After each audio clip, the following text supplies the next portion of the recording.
Baik teman-teman, sekarang kita akan menyaksikan bersama diskusi kelompok mahasiswa Fakultas Hukum Unserat Manado dengan materi mata kuliah Hukum Pemerintahan Daerah. Dan kita akan ikuti bersama materi sesuai dengan kelompok anak-anak mahasiswa. Kita ikuti bersama. Ya, baru. Ya. Oh. Ya. Selamat siang, Assalamualaikum warahmatullahi wabarakatuh. Shalom, salam hidup sejahtera. Jadi kami di sini yaitu adalah kelompok 4 dari mata kuliah Hukum Pemerintahan Daerah, dan saya selaku dari anggota kelompok yaitu Novel Zaki dengan NIM 0296, dan ada teman-teman saya yaitu Rizky Wirayanto dengan NIM 0299. Saya Octavia Wahyudi Sinaga dengan NIM 292. Saya Presiden Kaulusan dengan NIM 0295. saya Prinsip Rosumangkut dengan NIM 0297. Saya Novrianto dengan NIM 289. Saya Pascal Reseke dengan NIM 294. Oke, untuk hari ini agendanya itu orang mau diskusi tentang apa itu hukum pemerintahan daerah dan apa saja materi-materi di dalamnya. Jadi ya, simak Anda.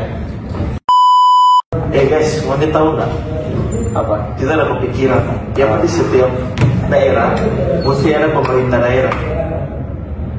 Karena di suatu daerah mesti ada DP pemimpin, berupa gubernur, bupati, wali kota, supaya DP pemerintahan daerah lebih dekat, cepat dan adil sesuai kebutuhan masyarakat DP pengelolaan pemerintah. Itu DP fungsinya. Jadi kalau misalnya tidak ada perwakilan pemerintah pusat, nanti kan daerah itu bisa dibilang kayak tidak ada yang atur, nanti chaos gitu. Lebih baiknya itu agar nanti ada perwakilan dari pemerintah pusat itu, contohnya ada bupati, wali kota dan gubernur ya, gubernur, agar bisa mengakomodir dan mengakomodir agar contohnya seperti pendapatan daerah itu dari penghasilan, kekayaan alam atau hal lain sebagainya itu bisa masuk ke kas negara begitu. Itu bisa masuk kan? Iya. Nah itu. Tapi tuh, maksudnya orang tahu nggak apa itu hukum pemerintahan daerah? Itu di dasar loh, masa orang tahu? Oh iya. Kalau kita tahu, oke. Tahu berarti? Kalau yang tahu.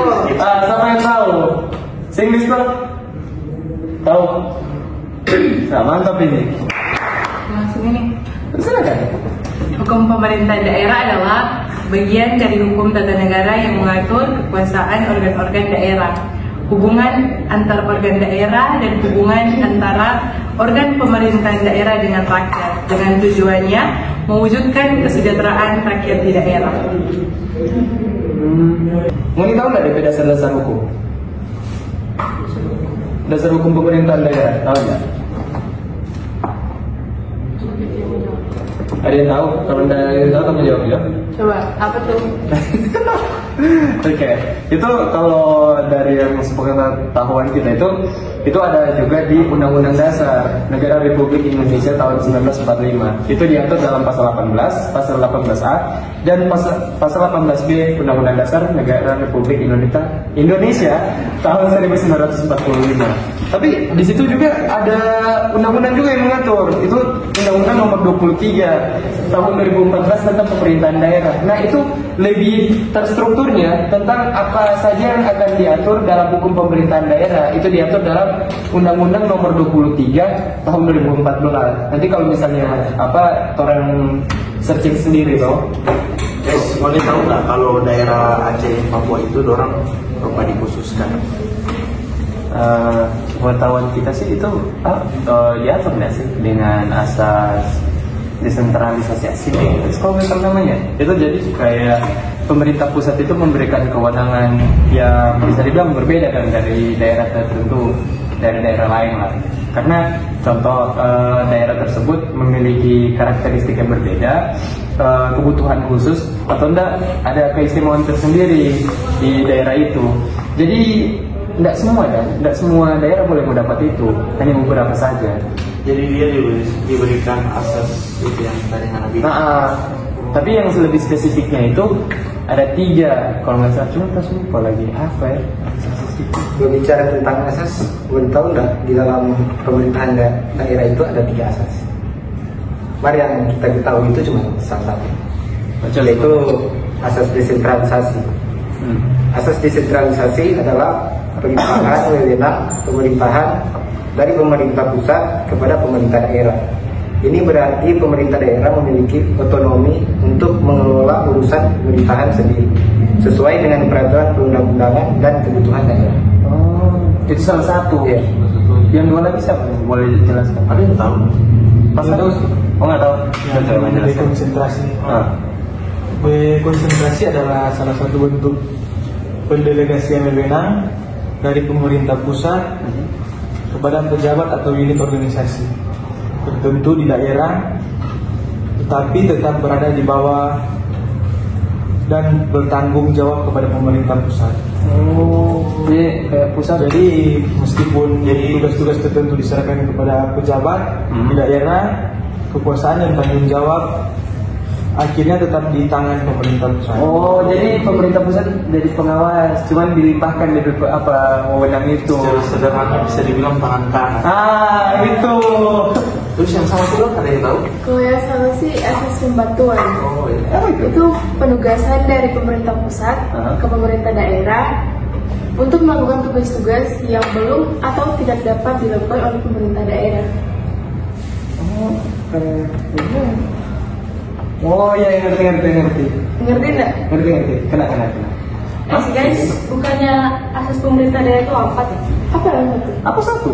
Yang satu sentralisasi, itu konsentrasi wewenang dan tanggung jawab pada pemerintah pusat, di mana keputusan-keputusan penting dibuat di tingkat pusat tanpa melibatkan pemerintah daerah. Jadi wewenang sepenuhnya itu ke pemerintah pusat, bukan ke daerah lagi ya? Nah itu Novri. Aku ada kepala betul di kelas kepala batu. Jadi kita semua ngerti. Bicara soal tugas pemerintah daerah dan pusat, apa ada tugas atau wewenang pemerintah pusat yang tidak boleh dilimpahkan kepada pemerintah daerah? Kayaknya ada. Sih nggak tahu. Apa? Tahu. Tahu. Yang tidak boleh dilimpahkan ke pemerintah daerah yaitu antara lain politik luar negeri, pertahanan, keamanan, justisi, moneter dan fiskal nasional serta agama. Kayaknya kita tahu deh kalau misalnya kenapa politik luar negeri tidak bisa ya dilimpahkan kayak ke pemerintah daerah. Karena kan begini, itu kan mewakili kepentingan nasional, itu bukan milik daerah. Maksudnya kenapa daerah mewakili untuk ke skala internasional untuk berhubungan dengan negara lain? Itu kan jadi DP negara sendiri, kayak dia bikin DP negara sendiri. Nah itu juga yang kedua, itu juga menjaga kesatuan dan kedaulatan negara, karena kan bisa dibilang otomatis kan itu tugasnya pemerintah pusat kan, karena itu juga kan itu diatur dalam konstitusi dan hukum internasional kalau tidak salah di pasal berapa ya? Undang-Undang nomor 10 tahun pasal 10 Undang-Undang nomor 23 tahun 2014. Kalau kita beri pandangan tentang yang poin sehingga tidak bilang tadi yang tentang pertahanan nggak bisa dilimpahkan kepada pemerintah daerah, itu benar. Karena kalau berbicara tentang pertahanan apalagi di suatu negara, itu merupakan hal yang sangat krusial. Jika setiap daerah memiliki kebijakan pertahanannya sendiri, ini bisa menciptakan perpecahan dan konflik. Kayak waktu pas PKI gitu. Jadi sangat krusial bisa dibilang. Itu masih kita bilang tadi. Itu yang lain ada yang tahu nggak? Yang selain ada yang kasih pandangan. Yang selain 2 tadi yang orang dulu jelaskan. Selain itu kan ada keamanan guys. Keamanan itu kenapa nggak dilimpahin ke pemerintah daerah, karena keamanan itu urusan strategis dan bersifat nasional.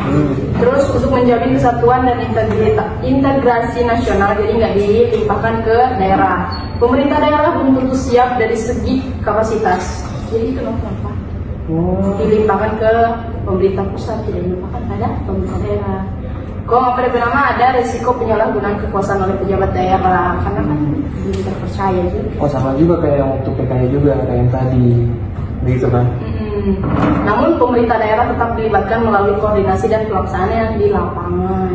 Cuma koordinasi koordinasi. langsung. Oh berarti pusat yang sebagai pengawas, tapi orang yang turun lapangan begitu dah. Orang yang turun tetap diawasi oleh pemerintah pusat.